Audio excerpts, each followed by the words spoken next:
But see, you see how there's no halfway, there's no 50% here.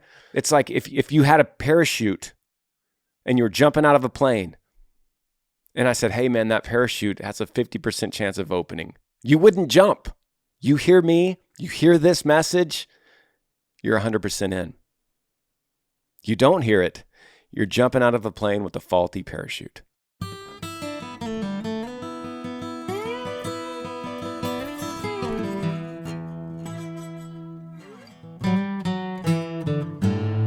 Hey guys, what's up? Welcome to the podcast. Thanks for listening and watching wherever you're coming from. I'm grateful for you. I love this platform. Wherever you found me, maybe you found me on TikTok or Instagram or through After Midnight, the radio show, however you got here. I'm just happy that you're here. And for those of you that have listened to a bunch of episodes or binged it or listened to every single episode when we put it out on Mondays, thank you. I'm super grateful. All I do is answer your questions, and I don't have any notes in front of me. We just walk through it as though we're longtime friends. You email me, grangersmithpodcast@gmail.com, grangersmithpodcast@gmail.com.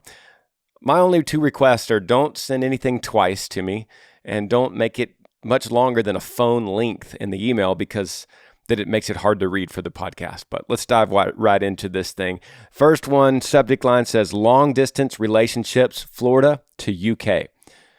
Thanks for your inspiration. I've been on a long 7-year self-discovery since my marriage ended.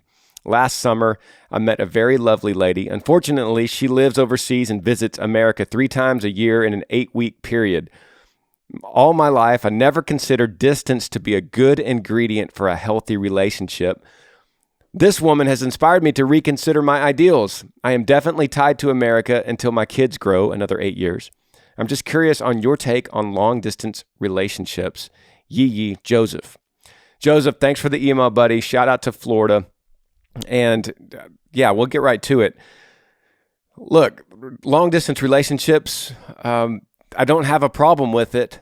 I know that it just makes it difficult, which is probably what you considered earlier when you said it's not a good ingredient for a healthy relationship. It's just because it adds a new wrinkle. But what you're going to have to do is take it slow.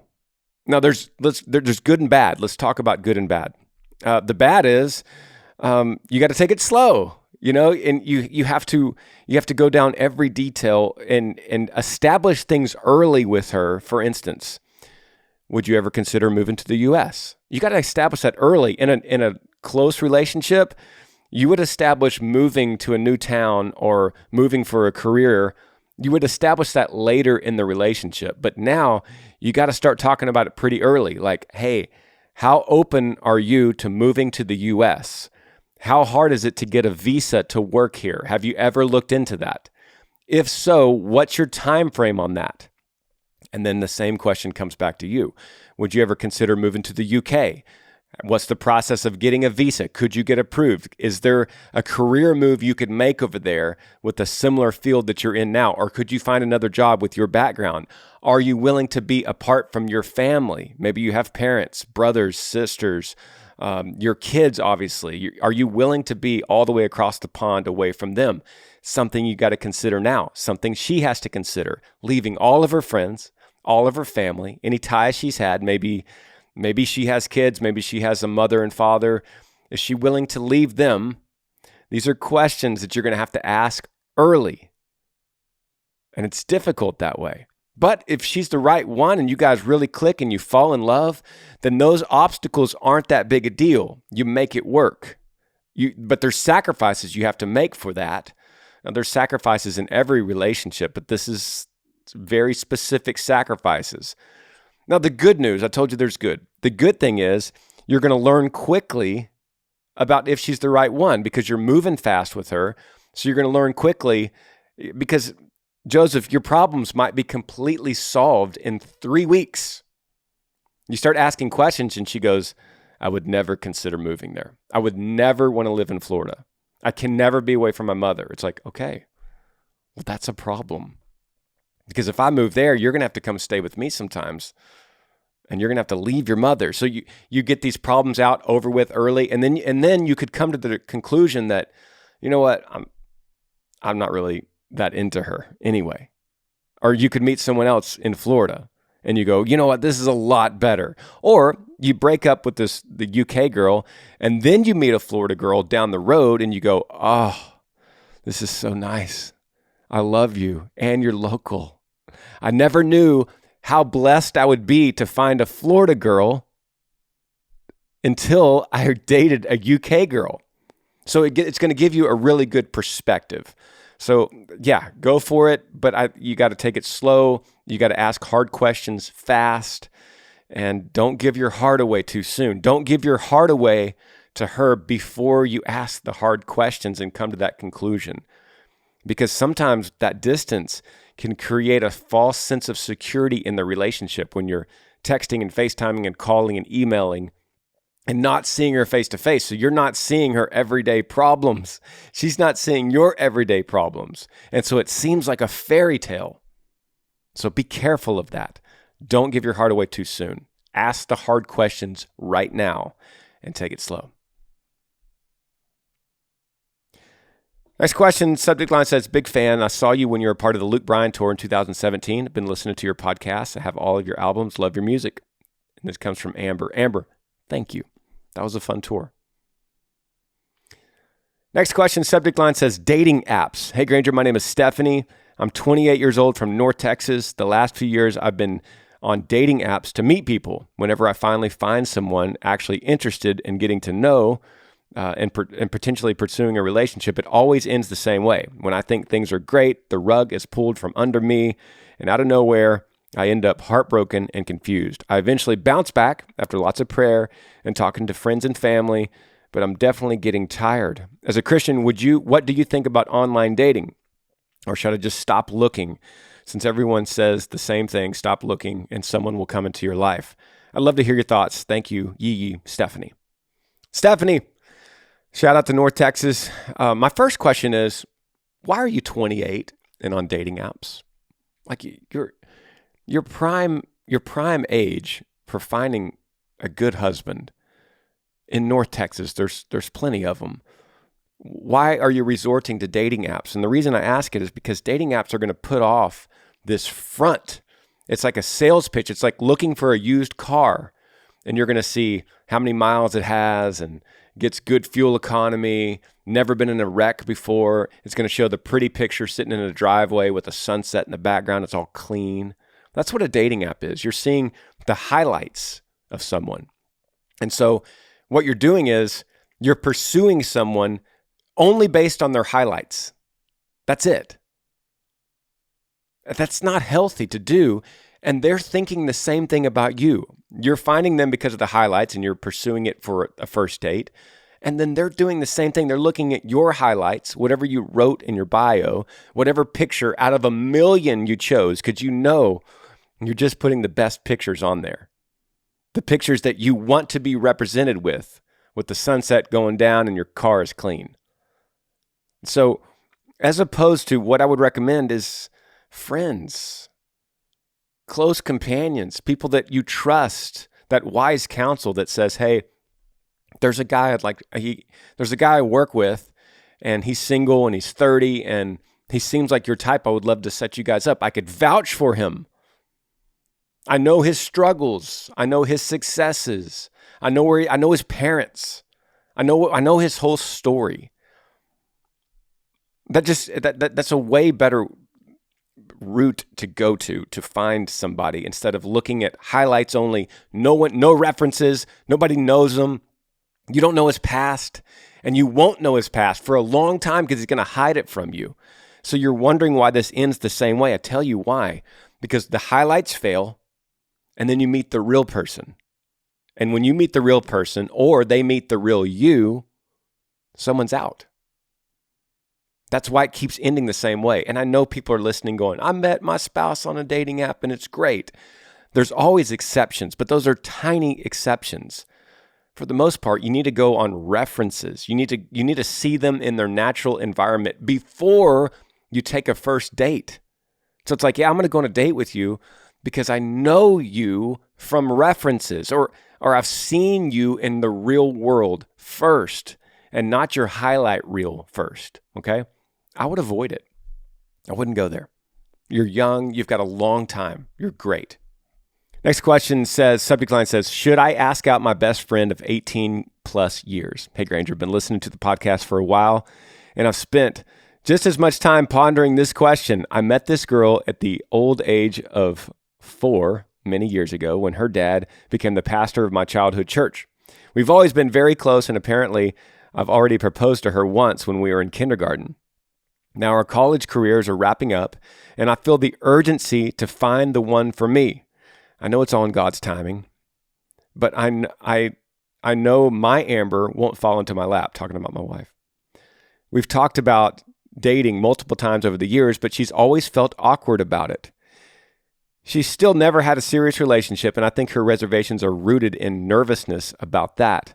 My question is, do I risk asking her out while chancing losing my lifetime best friend? Any advice would be appreciated. Thanks, Preston. Yeah, Preston, thanks for the email, buddy.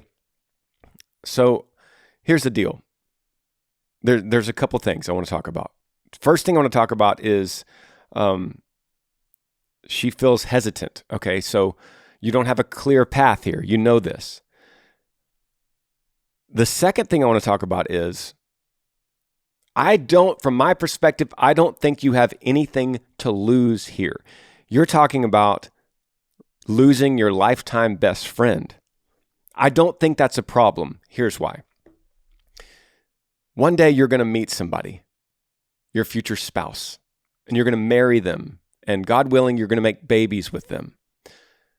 You can't have that and a lifetime best friend that's a girl that you grew up with, that you asked to marry when you're in kindergarten. You can't have both. So you're going to have to give her up, your childhood best friend, anyway. It's just not healthy. It's okay now, but you can't have both a spouse, the love of your life with the babies, and, this girl that I've always had a crush on, let's be honest, and I've known her my whole life and we're just best friends. You can't have both. So you're going to give her up regardless. So that's off the table. That's not a problem. So my suggestion is you just make a bold move and say, hey, I think you're great. I've known you forever. I know you. You know me.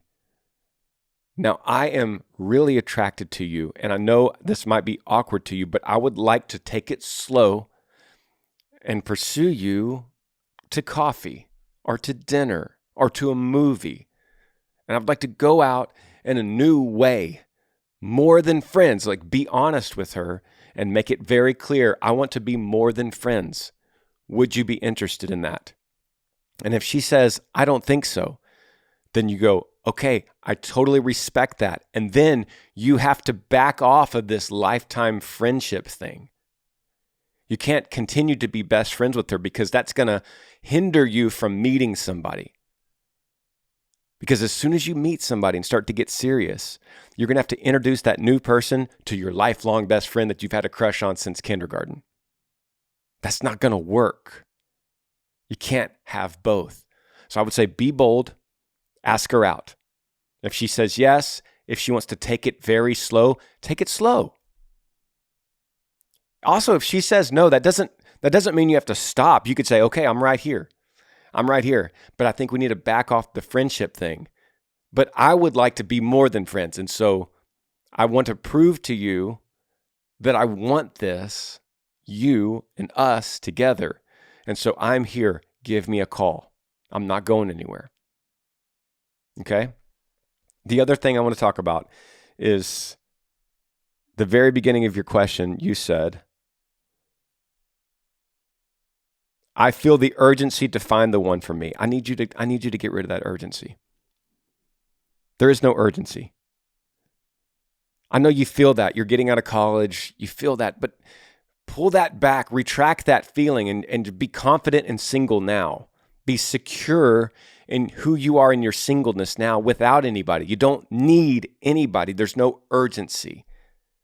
It will happen in its own time or not, but either way, that's your path. So don't rush this. Don't feel anxious about this. Be single and secure and confident in who you are and where you are in your life right now. And watch how that starts to change things for your future. Let's hit another one here. It says, subject line, being closer to God, would like to stay anonymous. Hey, Granger, love your music and your podcast. I'm a big fan. I'm 17. I'm a volunteer firefighter. Over the past year, the other guys have talked to me about Christianity.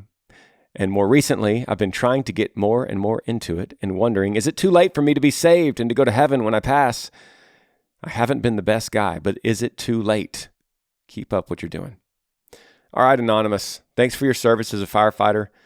This is an easy answer, but you got to listen to me, okay? A couple things. Christianity is not almost there, trying to get there, working on it. I'm half a Christian. I'm 3/4 of a Christian. I'm almost there. Now I'm a Christian. It is not that. It is you're all in or you're all out. Now, a lot of people think they're all in, but they're not. So you have to understand what Christianity is. It's not a world religion. It is a relationship with Jesus, our Lord and Savior. It's realizing that we could not ever be good enough. Just like you said. You said, I haven't been the best guy. No one has. You have to understand that. No one has been the best guy or girl. We have the entire Old Testament of the Bible to prove that to us. God gave his rules, his laws. We couldn't do it. Have you ever told a lie in your life? Ever, small or big? Have you ever stolen anything? Ever in your life? Jesus said, have you ever looked at a woman with lust? Because if you have, you've committed adultery in your heart. So with just those three, I would say you are a lying, thieving, adulteress at heart. Have you ever used the Lord's name in vain? Then you're lying, thieving, blasphemous adulterer at heart. That's 4 laws. We can go down this list. You've broken them all. Everyone has. That's the point. And in his infinite love for us, this is important. God, in his ultimate forgiveness and love and mercy, sent his only Son to earth to live a perfect life. He fulfilled the law perfectly because we couldn't. Not because the law was bad, it was perfect, but because we weren't good enough for it. So Jesus comes, he fulfills the law perfectly. God pours out his wrath on him that we deserved. It's like you get a bunch of traffic tickets and you go to court. You can't tell the judge, okay, from now on, judge, I'm going to be better. I'm going to be better now. The judge says, okay, but what about all these traffic tickets? So what Jesus does is he comes down, he takes the wrath of God, he dies on the cross, resurrected 3 days later. And what he did was he became a substitute for us and those traffic tickets. So the judge goes, hang on a second. Your fine has been paid. You're free to go. What? I'm free to go? It's forgotten? Yes. I have now forgotten your sins because the price has been paid. Jesus said it is finished, meaning paid in full. Have trust in him, repent from your old ways, meaning I'm sorry, I want to change, I trust in you. You do those things, your fine has been paid. And then you are 100% a Christian and you're saved, regardless of what you did in the past. See, the thief on the cross had lived a life of sin, as we all have. He was on the cross in the last moments of his life, a thief, with the death penalty for what he did. And he looked at Jesus and he said, will you remember me when you go into your kingdom? Jesus looked at him and said, today you will be with me in paradise. The thief trusted, he repented, and that day he entered paradise regardless of what he did in the past. That's you, my friend. But see, you see how there's no halfway, there's no 50% here, there's no 90% Christian. It's like if you had a parachute and you were jumping out of a plane and I said, hey man, that parachute has a 50% chance of opening. You wouldn't jump. So if I asked you on a scale of 1 to 10, How sure are you of going to heaven? And you say, maybe a 6. I'm kind of a good person, but I'm working on being better. Would you jump out of the plane with a parachute that had a 60% chance of opening? I would say you wouldn't. So there is no halfway.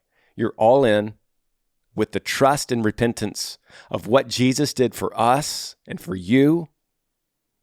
Paid in full, you're fine, wiped clean with that faith. Or you're not. Or you're just trying to be a good person and you'll never be good enough. You hear me, you hear this message, you're 100% in. You don't hear it, you're jumping out of a plane with a faulty parachute. Let's take a break.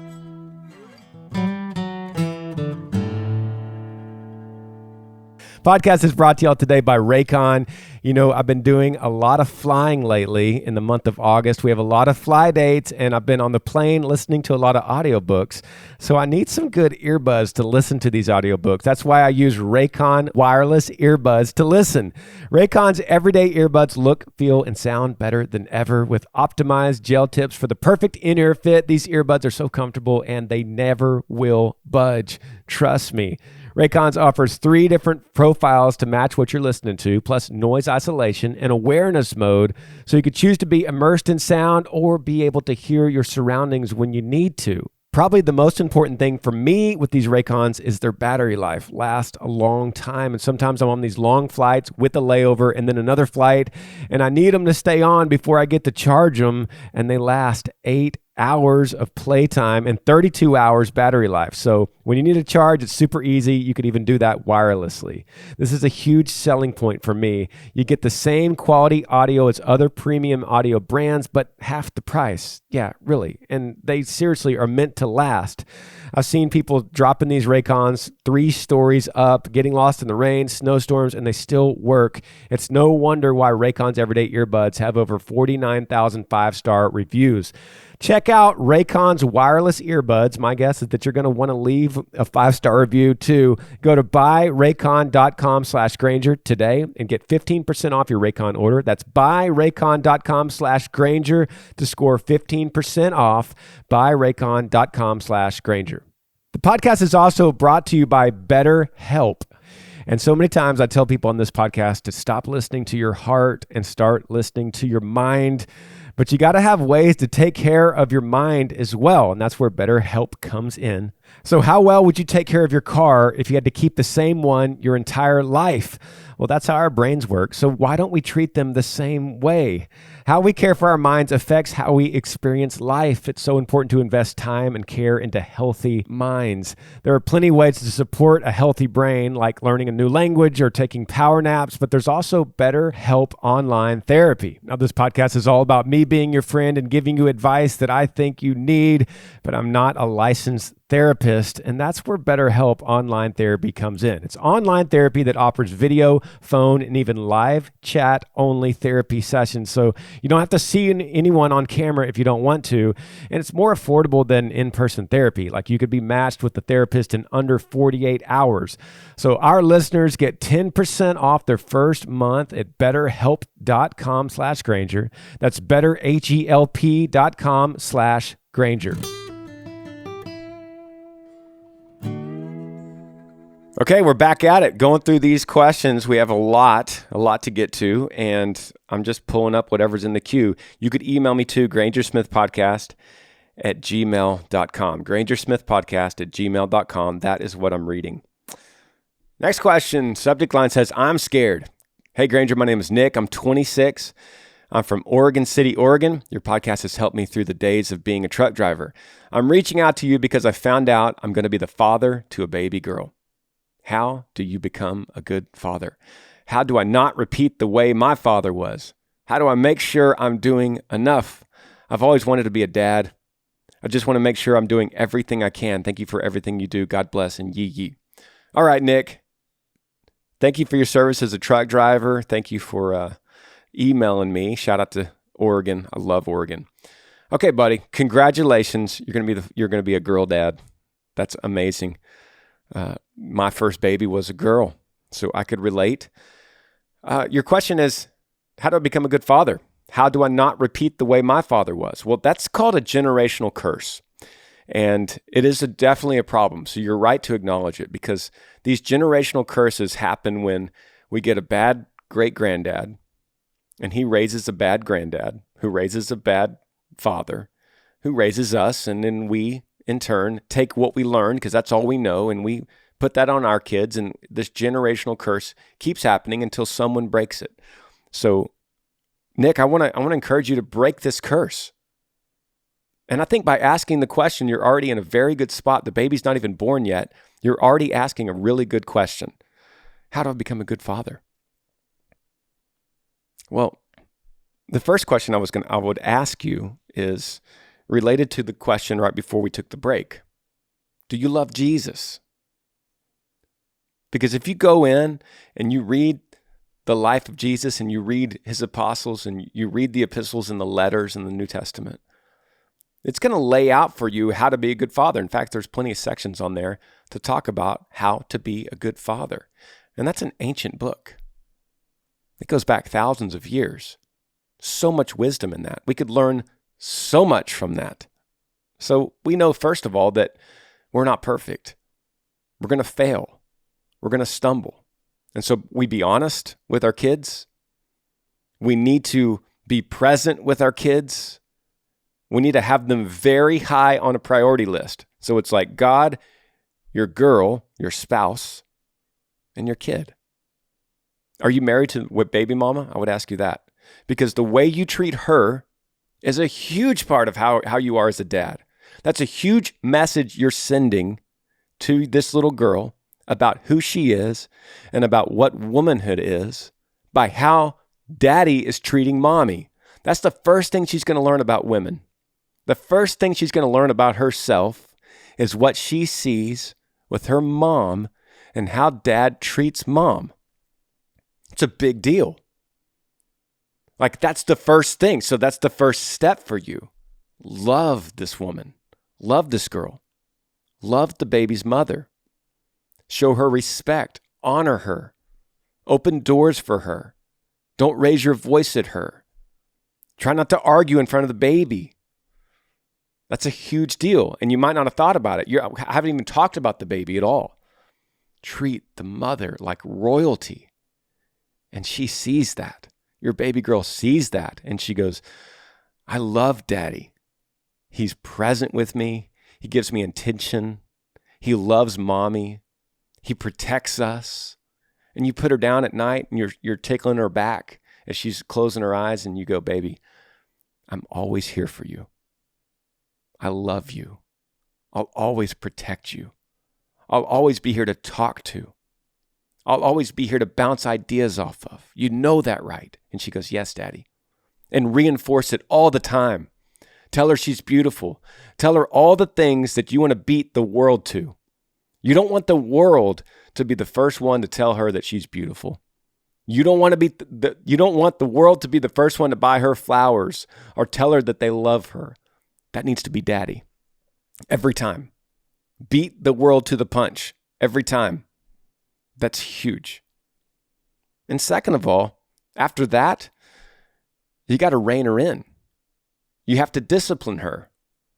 You can't just let her run wild, because she will go wild. So you can't just be all in and just nice, because love comes with correction as well. So you got to correct her and guide her down this path of growing up. Now, her discipline is going to be different according to her personality. So I can't tell you exactly what that is, but I could tell you London. She was my firstborn. London's biggest discipline that she needed was, I needed to be with her and ignore her. That she couldn't stand it. That would break her every time. It would break her will. So we want to break their will as a child. We want to break their will, but not their spirit. You don't want to break her spirit, and you know how to do that. But you want to break her firm will that she has as a 2-year-old, as a 1-year-old, as a 3-year-old, as a 16-year-old. Break the will, not the spirit. So with London, if she was acting out and she needed discipline, I would say, okay, it's time to go to your room. So I'd put her in her room and I would close the door inside the room with her, and I would face the door. And I would say, when you're ready to apologize and you're ready to calm down and control yourself, I'll take you out of here. And I would give her those instructions, and then I would face the door. And she would get so mad. She would just get irate because I wasn't giving her attention. And eventually, sometimes it would take an hour. And she would finally calm down and she'd say, "I'm sorry, Daddy." And I would instantly turn around and I would hug her and I'd say, "Baby, it's okay. Thank you so much for calming down and listening to Daddy." And then we would go out and we would play.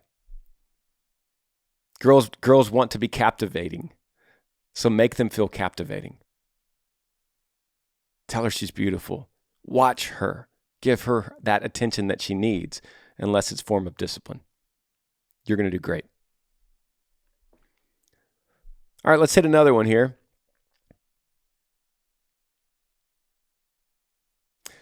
Subject line says money problems. It says, "Hey Granger, my name is Isaiah. I'm 19, moved out at 18. My girlfriend of 1 year still lives with her parents, and she is going to beauty school in January. Lately, she's been calling me cheap, and her parents think that I am as well. I make pretty good money, and I'm trying to save around 30% into my savings, and obviously some of the money goes to rent, etc. She complains that I need to stop saving and just be young, which I find extremely unwise. I will continue to save, which she is unhappy with. Whenever we get to dinner, I pay. I spend a pretty decent amount of money on her, but sometimes she doesn't even acknowledge that. I'm not sure how to stand my ground and continue to spend money wisely and not recklessly. But she gets angry whenever I refuse to follow her suggestion. Thanks for all you do." Isaiah, thanks for the email, buddy. Okay, this is a great sign to break up. That's her personality. You're not going to change it. That's your personality. She's not going to change it.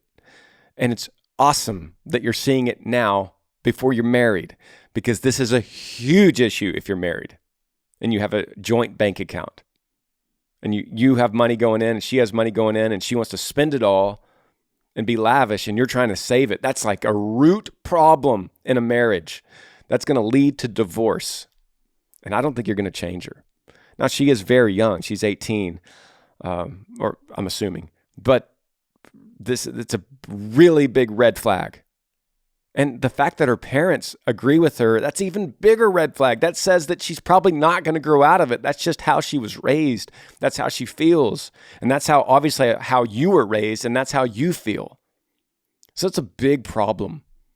And I don't think it's going to work out. I think it's time to back out of this relationship. I think it's time to get some space.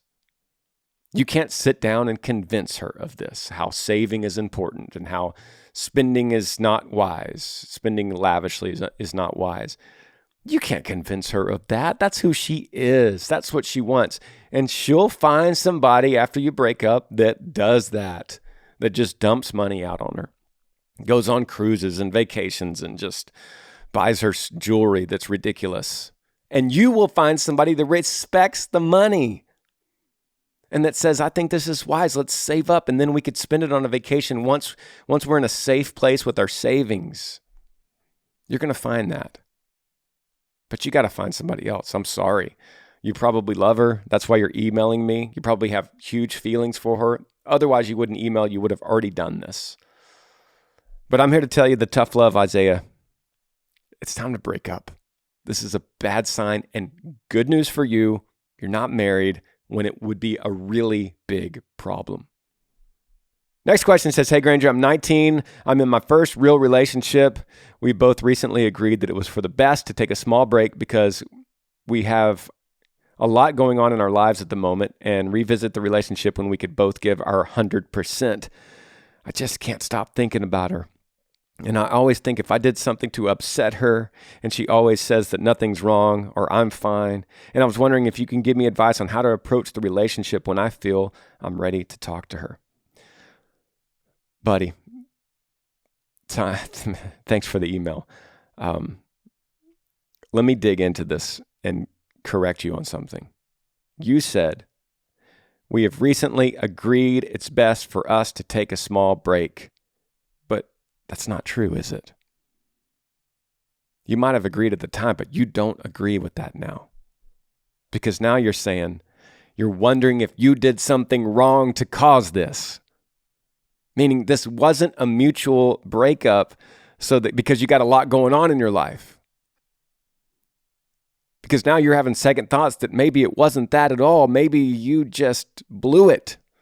Maybe you did something and you can't put your finger on it and she can't identify it or admit it, but maybe you did.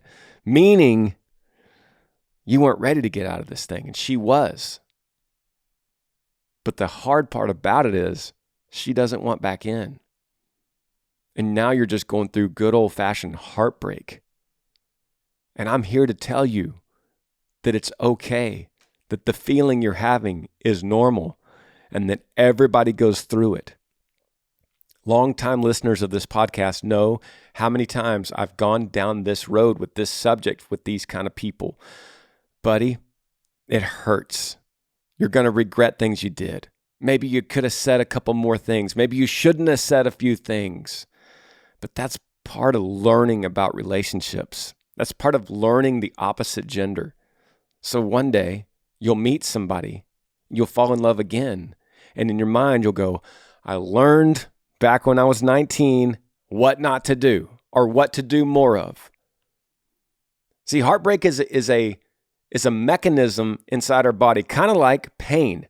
It is pain. And so it's like physical pain. So when you put your hand on a stove and it burns and you whip your hand away, it triggers something in your memory that says, don't put hand on stove.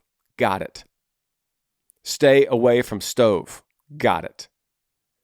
Heartbreak does the same thing.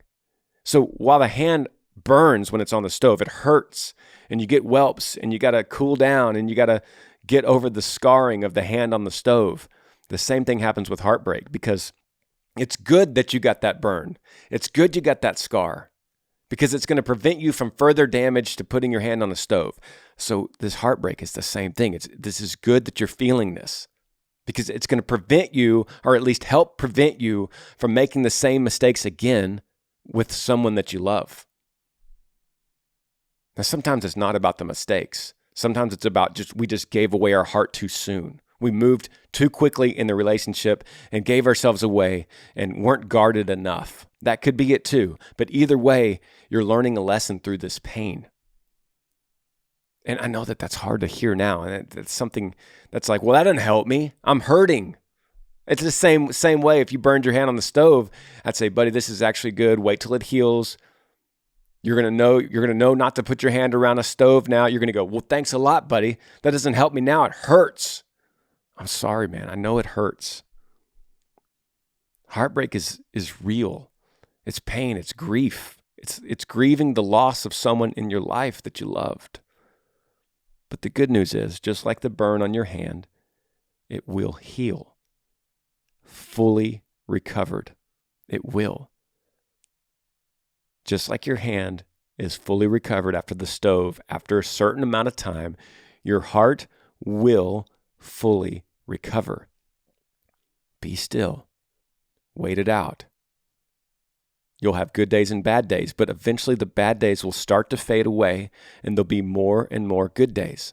And then you'll reach a point where you go, you know what? I haven't even thought about her in like 3 days. This is the first time I've thought about her in 3 days. Right now you're thinking about her every other minute.